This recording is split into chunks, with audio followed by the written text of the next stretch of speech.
के मम्मी बस पापा के किया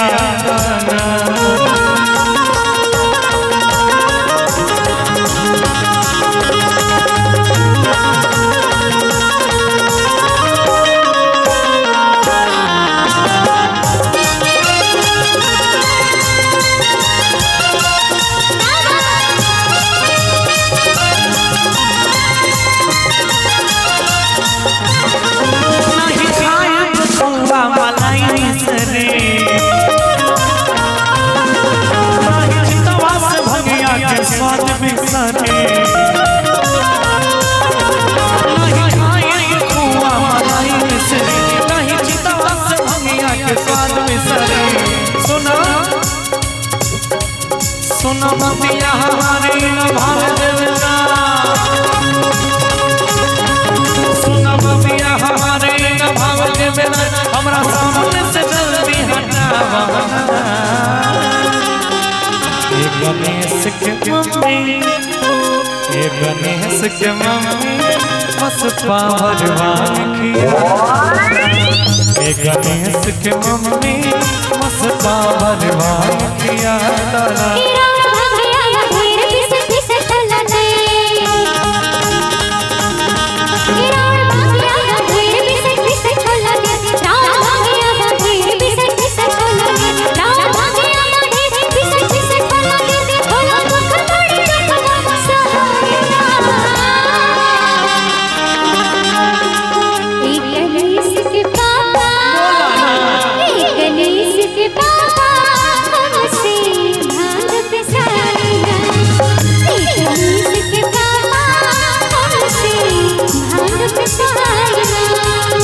गणेश के मम्मी बस पावरवान किया दाना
गणेश के मम्मी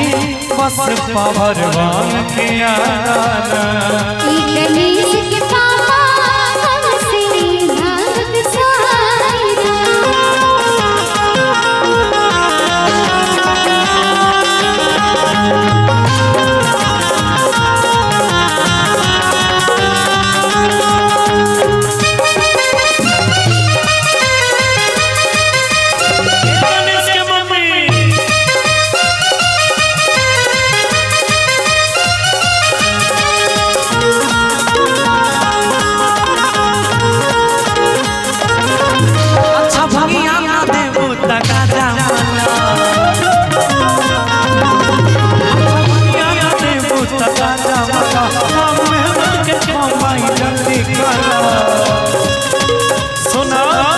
हो जगह चिलम लेके आवा मारी दिया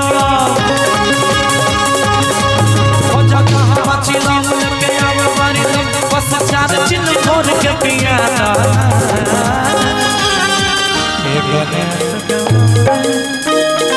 गणेश के मम्मी मसवार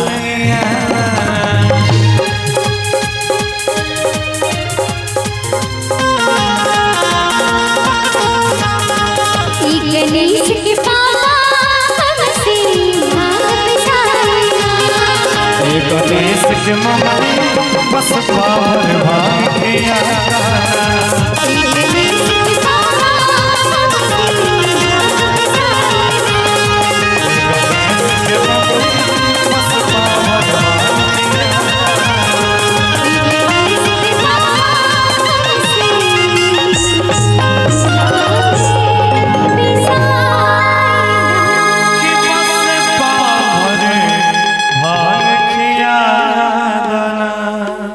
चलिए, थैंक यू। यहीं मेरा कार्यक्रम समाप्त होता है।